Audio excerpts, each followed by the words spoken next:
விஜயதரணி அவர்களை அன்போடு அழைக்கின்றேன். அந்த பீகாரில் 10,000 போட்டவங்க இவங்க தான்.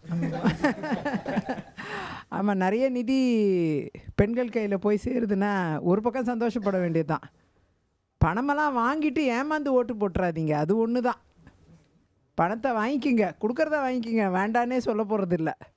அந்த வகையில் வந்து இன்றைக்கி இந்த 5,000 ரூபா கொடுக்குற கரிசனம் எங்கே போச்சு? 5 ஆண்டு காலம் எதுவுமே செய்யலை.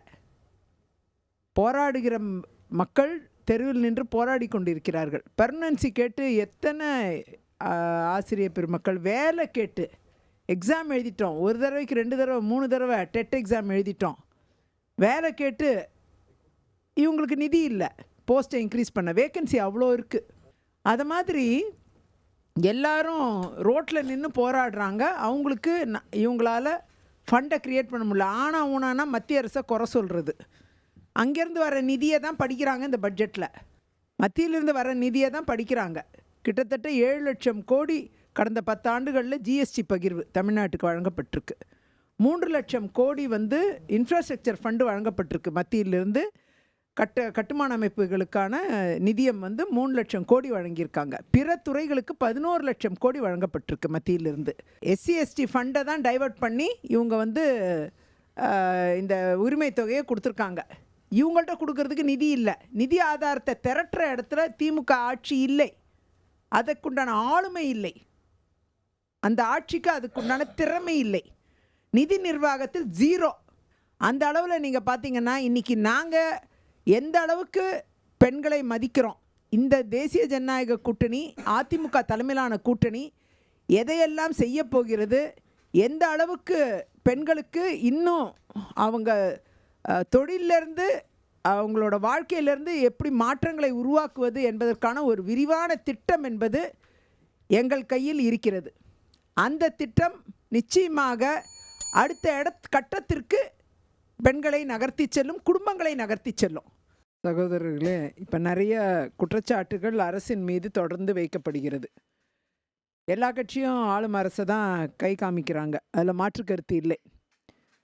அதில் வந்து நீ குறிப்பாக பார்த்தீங்கன்னா இந்த டாஸ்மாக் கடைகள் மூடப்பட வேண்டும் என்று சட்டமன்றத்தில் தனிநபர் மசோதா பிரைவேட் மெம்பர் பில் கொண்டு வந்தவன் நான். இது மது புழக்கம் என்பது ரொம்ப அதிகமாக இருக்குது. எந்த அளவுக்கு அதிகமாக இருக்குன்னா, பாளையங்கோட்டையில் அரசு பள்ளியில் சிறுமிகள் கையில் மதுபானம், அந்த வீடியோ வெளியானது. 6 பேர் சஸ்பெண்ட் பண்ணாங்க. சம்பவம் நடந்தது உண்மைதான். அந்த வீடியோவை நம்ம எல்லாரும் பார்த்தோம். இப்போ சிறுவர்கள் கையில் மதுபானம் கிடைக்கக்கூடிய, அது சிறுமிகள் கையில் கிடைக்கக்கூடிய அளவுக்கு இந்த அரசு விநியோகம் செய்கிறது. அதான் பார்க்க வேண்டிய ஒன்று. பிஜேபி ஆள்ற மாநிலத்திலெல்லாம் மதுபானமே இல்லை மேடம். இல்லை, ரொம்ப குறைவு. முக்காவாசி மாநிலங்களில்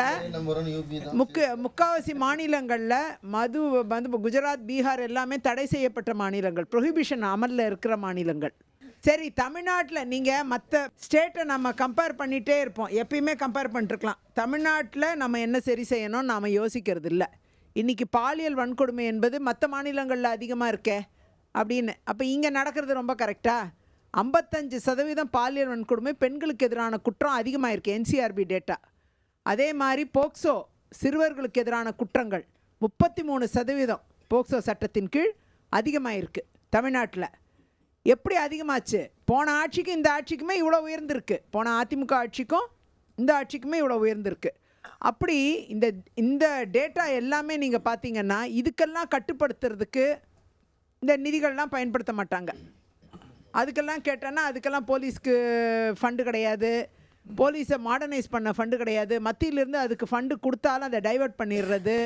இது மாதிரி சென்சிட்டிவாக இருக்கிற இஷ்யூஸ் எல்லாம் வந்து ஹேண்டில் பண்ணுறதுக்கு நிதி இல்லை, தொடர்ந்து இதான் நிதி இல்லைங்கிறது சொல்லிகிட்டே இருப்பாங்க.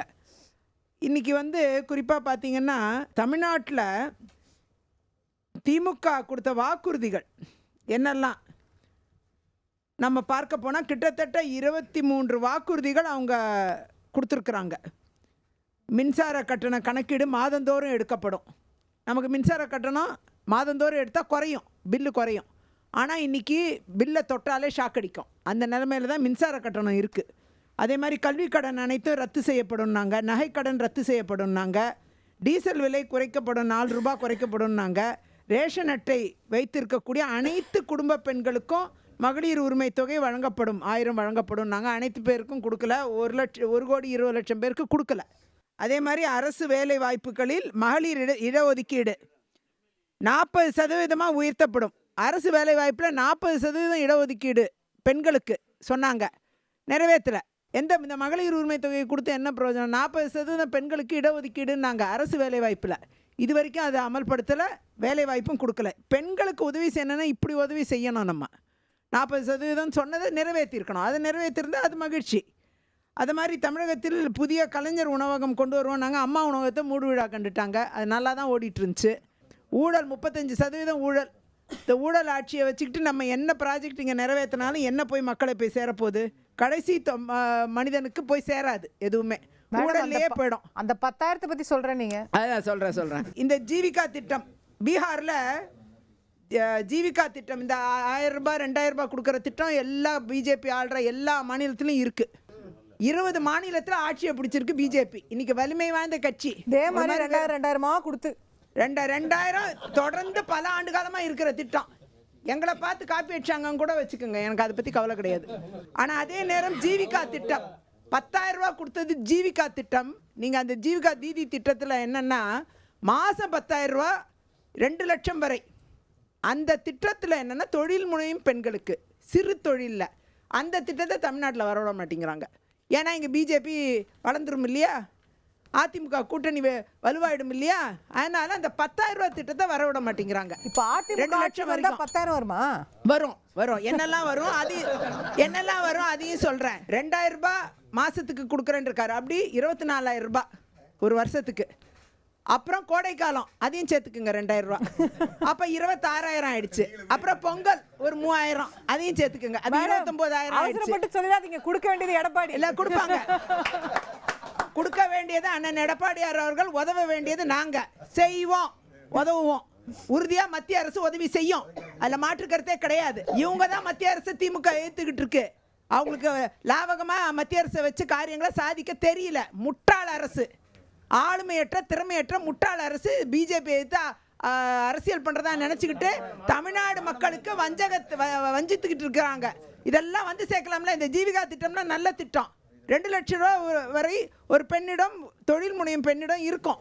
அந்த காசை வச்சு அவங்க நிறைவேற்றலாம். ஸோ ஒரு திட்டத்திலையும் நீங்கள் விவசாயிகளுக்கு 6,000 ரூபாய் கொடுத்துக்கிட்டு இருக்காங்க. அப்படி நிறைய திட்டங்களுக்கு நிதிகள் வழங்கப்பட்டிருக்கு, தொடர்ந்து வழங்கிட்டு இருக்கோம் எல்லா மாநிலத்திலையும். இந்த மாநிலத்திற்கும் அதை வந்து சேர்வதற்கான எல்லா சாத்தியக்கூறுகளும் இருக்குது. எல்லாத்தையும் அலோவ் பண்ணணும்னா நமக்கு டபுள் இன்ஜின் சர்க்கார் என்று சொல்லக்கூடிய ஒரு அரசு அமைப்பெற வேண்டும். மத்தியில் இருக்கக்கூடிய அரசோட இணக்கமாக செல்லக்கூடிய ஒரு அரசு தமிழகத்தில் அமையணும். தேசிய ஜனநாயக கூட்டணி, அதிமுக தலைமையிலான கூட்டணி வரும்பொழுது இவ்வளோ நிதிகளும் வரும், இவ்வளோ திட்டங்களும் வரும்.